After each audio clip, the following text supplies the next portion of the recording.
देखिए, बड़ा दुर्भाग्यपूर्ण है जिस प्रकार से मौलाना साहब मोहम्मद गजनवी को लेकर के और सोमनाथ मंदिर पे हमारी टिप्पणी कर रहे हैं। ये ऐसा लग रहा है कि जैसे एक घाव को कुरेदने का काम करते हैं। जो मुग़लों ने हमारे मंदिरों को लूटा, हमारे देश पे अत्याचार किया, अन्याय किया, उसके महिमा मंडित करना हमें लगता है इससे बड़ा घृणित कोई नहीं हो सकता है। और मौलाना साहब को अगर इस देश में इतनी परेशानी है तो मैं पाकिस्तान, बांग्लादेश का टिकट करा दे रहा हूँ, अफ़गानिस्तान का करा देता हूँ और वो चले जाए, भारत छोड़ दें। लेकिन कम से कम मेरी निवेदन है मौलाना साहब से, मेरा हाथ जोड़ के प्रार्थना है कि कम से कम इस तरह से देश में फूट डालने का काम न करें, देश में हिंदुओं की भावना को आहत न करें। बहुत ही दुर्भाग्यपूर्ण है।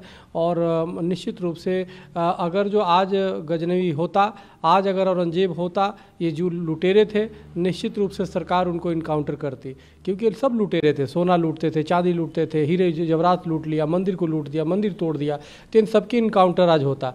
लेकिन वो लुटेरों का महिमा मंडित किया जाना एक मौलाना के द्वारा, ये बहुत ही निंदनीय है। मैं घोर निंदा करता हूँ और सरकार से मैं चाहता हूँ ऐसे लोगों पे सख्त कार्रवाई करें। देखिए, मैंने जो सोमनाथ पर बयान दिया था उसका मेरा मकसद किसी की भावनाओं को आहत करना नहीं था। मैंने सिर्फ एक रोमिला थापर जो हिस्टोरियन हैं, मैंने उनको पढ़ा था।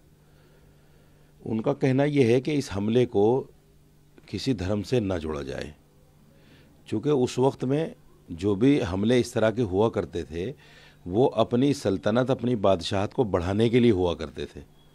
उनका मकसद इस्लाम को बढ़ाना या हिंदू मत को कम करना, ये मकसद उन लोगों का नहीं हुआ करता था। उस ज़माने में जो हिंदू बादशाह होते थे उन लोगों ने भी बाकायदा हिंदू हुकूमतों पर हमला किया और उनके मंदिरों को तोड़ा, उनकी मूर्तियों को तोड़ा। बल्कि वो अपनी जीत जब ही समझते थे जब उनके मंदिरों को तोड़कर तबाह कर दिया करते थे, मूर्तियां तोड़ दिया करते थे। तो मेरा कहना सिर्फ इतना था कि उस वक्त में जो सोमनाथ के मंदिर में कुछ ऐसी बातें धर्म के नाम पर हो रही थी जिसकी शिकायत महमूद गजनवी तक गई, और महमूद गजनवी ने ऐसा किया। मैंने कभी उसकी मूर्ति तोड़ने को समर्थन नहीं किया कि उसने जो मूर्ति तोड़ी है या मंदिर तोड़ा है वो अच्छा किया, उसका समर्थन मैंने नहीं किया। मैं बुरा मानता हूँ, नहीं तोड़ना चाहिए किसी भी धर्म के जो भी निशानियाँ हैं, जो भी अलामतें हैं। अब जैसे बाबरी मस्जिद को तोड़ा गया, हम बुरा मानते हैं उसको, तो ऐसे ही किसी भी धर्म के मंदिर को या गिरजाघर को तोड़ा जाएगा तो जाहिर बात है हर आदमी बुरा मानेगा। तो मैं उसको अच्छा नहीं मानता। मैं हिंदुस्तान में या मेरे पूर्वज हिंदुस्तान में कोई ज़बरदस्ती नहीं रहे हैं। हमारे पास तो चॉइस थी जाने की पाकिस्तान, लेकिन हमने पाकिस्तान को एक्सेप्ट इसलिए नहीं किया क्योंकि पाकिस्तान इस्लाम के नाम पर बना। और आज जो उसकी हालत है हम देख रहे हैं।